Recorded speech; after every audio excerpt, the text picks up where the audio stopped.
Ashama akkam jirtu uummata qashtii nagaa keessanii bakka jirtanitti fayyaa ta'an isin jedha. Har'aa waanuma miidiyaa kanarraa argadde itti fayyadamee waan baay'ee bu'aa qabu waan baay'ee nama fayyaduun isinii qooda obbolaawwan koo. Egaa obboleettii teenya hawwii mana qorichaa Dubaay keessa hojjettu ishiirraa inni dhagaheetiniin hojjetadhe ani immoo baay'ee faayidaarraa argadde amma lammaffaa hojjetadhe jechuudha. Egaa uummata koo kuni damma jechuudha. Kun damma wanti isaa garuu qoricha simbiraati. Simbiraaf kan ta'u qoricha simbiraatiif jechuudha. Warreen isin xiffachiisu, warreen qaama keessan keessa isin deeffachiisu, yeroo nyaata nyaatanis yeroo hundumaa isin deeffachiisu. Kuni damma, kun damma. Kun immoo habba soodaa jechuudha. Xuquraas mudii jedhama natti biyya keenya afaan biyya keenyatti. Xuquraas mudii jedhama. Xuquraas mudicha daakkecheera, daakkadheera. Kun immoo qurufudiidha. Qurufudichas nan daaka. Kun immoo shunkurtii adiidha. Shunkurtii adii kana hunda isaa sirriitti caafacafeen walitti maka jechuudha. Hunda isaatiin ergan caafacafee hunda isaa kanatti maka jechuudha. Kanatti makee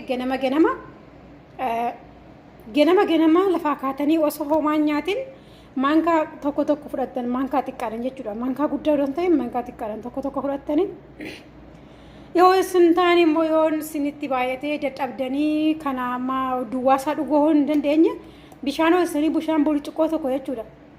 Burcuqqoo tokko maankaa tokko itti godhatanii bishaan ho'isanii waliin geechanii ganama afaan gabuutti dhudhan jechuudha. Lakkuma lafaa kaatanii. Kanaaf dhugaa dubbachuuf baay'ee nama fayyada. Obboleeyyi keenya waan akkanaa qoricha aadaa akkanaa argannee itti fayyadamuu qabna. Warroota immoo rakkataniif maatii keenya hundaaf akka ta'utti barannillee baay'ee nu fayyada. Dhugaa dubbachuudhaaf anamma obboleettii teenya irraa hin arge dhugaa galanni shimbadinii obboleettii teenya irraa argeen hojjedhe amma tokkoffaa fixeen natti wayyaa'ee hin xiffachuu jedhamu siruma nagarree waan an duraan agarsiisu san amma siruma agarsiisaa hin jiru jijjiiramni baay'ee amma siruma agarsiisaa hin jiru. Kanaaf itti fayyadama. Obboleettiin teenyallee dhibba hin fayyisu jettee garuu yoo itti fuftanii kan dhugdan ta'e yoo itti fuftanii yeroo baay'eedhaaf kan dhuftan ta'e guutumaan guutuutti sin keessaa balleessuu danda'a. Anamma tokkoffaa fixeen lammaffaan addisiin hojjetadhe jechuudha.